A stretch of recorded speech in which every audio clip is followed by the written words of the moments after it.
गंगा एक शब्द, एक नदी या एक जल की धारा नहीं, बल्कि भारत की आत्मा है। गंगा ना होती तो भारत कभी अध्यात्म के मार्ग में इतनी उन्नति नहीं कर पाता। गंगा का उद्गम हिमालय से होता है। गंगोत्री को गंगा का उद्गम स्थल माना गया है। गंगोत्री उत्तराखंड राज्य में स्थित एक तीर्थ है।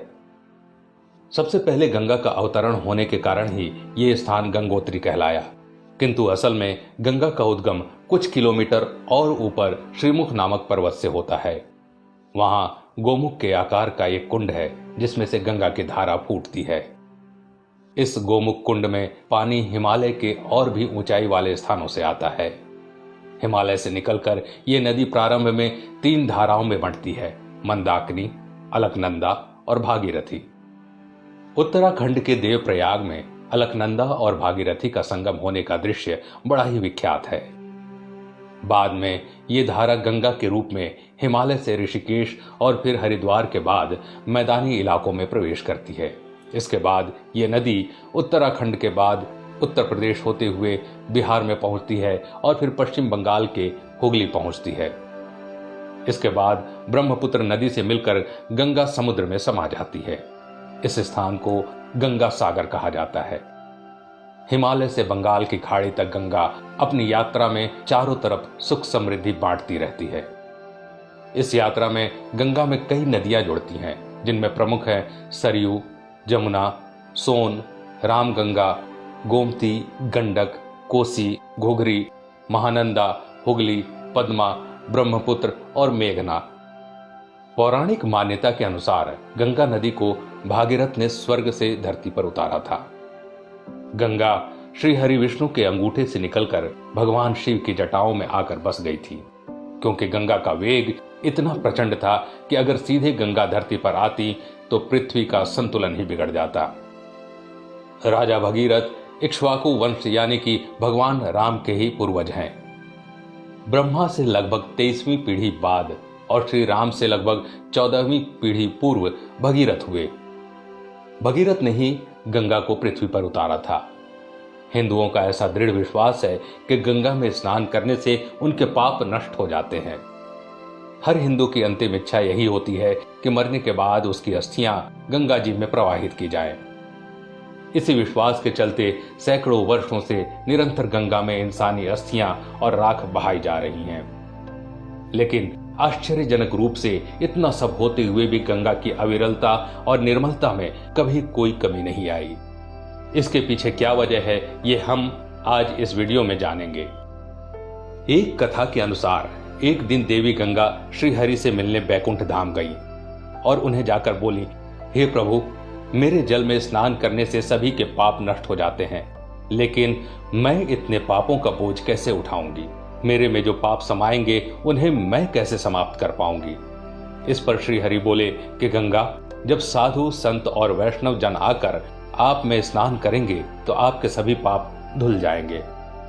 वैज्ञानिक जांच से पता चला है कि गंगा जल में पारा अर्थात मरकरी विद्यमान होता है, जिसमें हड्डियों में जमा कैल्शियम और फास्फोरस पानी में घुल जाता है। ये तत्व गंगा जल को साफ करते हैं, जबकि बची हुई हड्डियां गंगा में निवास करने वाली जलीय जंतुओं के लिए एक पौष्टिक आहार है।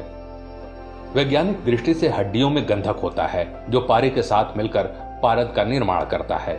धार्मिक दृष्टि से पारद शिव का प्रतीक है और गंधक शक्ति का। इस तरह गंगा में अस्थियां बहाए जाने से एक तरफ जहां गंगा के पानी की गुणवत्ता बढ़ती है, तो दूसरी तरफ जलीय जंतुओं को भोजन भी प्राप्त होता है। एक बात और जिससे वैज्ञानिक भी हैरान है, वो ये कि गंगा जल कभी खराब क्यों नहीं होता। हरिद्वार और ऋषिकेश जाने वाले श्रद्धालु छोटी छोटी बोतलों में हमेशा से गंगा जल भरकर अपने घर लेकर आते हैं। घर में गंगा जल रखे दशकों बीत जाने के बाद भी ये जल उतना ही निर्मल होता है जितना कि भरते समय था। दुनिया की और किसी नदी या फिर आरओ का पानी भी इतने दिन तक स्वच्छ कभी नहीं रह सकता। वैज्ञानिकों के पास इसका जवाब यह है कि गंगा के जल में बैक्टीरियोफेज नामक जीवाणु होता है। गंगा जल में मौजूद ये जीवाणु हानिकारक सूक्ष्म जीवों को पानी में जीवित नहीं रहने देते, अर्थात ये ऐसे जीवाणु हैं जो गंदगी और बीमारी फैलाने वाले जीवाणुओं को नष्ट कर देते हैं। इसके कारण ही गंगा का जल कभी नहीं सड़ता है। इसके साथ ही गंगा का प्रवाह इतना तेज होता है कि छोटी मोटी अशुद्धियों को ये प्रवाह वैसे ही साफ कर देता है। एक कहावत भी है कि बहता पानी निर्मला, अर्थात बहता हुआ जल हमेशा स्वच्छ रहता है। गंगा जल की पवित्रता का आध्यात्मिक पक्ष ये है कि गंगा के पावन तटों पर बैठकर हजारों सालों से योगी, तपस्वी और सन्यासी अपनी साधना में लगे हुए हैं। इन महात्माओं के तपोबल से भी गंगा किनारे का वातावरण शुद्ध हो गया है। गंगा जल के कभी खराब न होने के पीछे एक वजह यह भी है कि गंगा का उद्गम हिमालय के अत्यंत दुर्गम स्थलों से हुआ है। हिमालय का यह हिस्सा दैवीय और वनस्पति संपदा से परिपूर्ण है। गंगा के जल में भी इन औषधि और जड़ी बूटियों का कुछ सार सम्मिलित हो जाता है। इस वजह से भी दशकों बीत जाने के बाद भी गंगा का जल उतना ही पवित्र और स्वच्छ बना रहता है। इन्हीं सब कारणों के चलते भारत में गंगा को एक नदी नहीं बल्कि मां का दर्जा दिया गया है।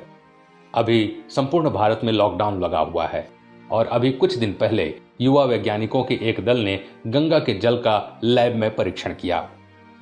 उस जांच में यह पाया गया कि वर्तमान हालातों में गंगा का जल घरों में लगे आरओ प्यूरिफायर से भी ज्यादा शुद्ध हो गया है।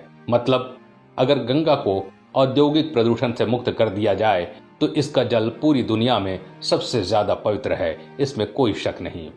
दोस्तों, आज के लिए बस इतना ही। अगर वीडियो पसंद आया तो लाइक करिएगा और ऐसे ही वीडियो देखने के लिए हमारे पेज को फॉलो जरूर करें। धन्यवाद।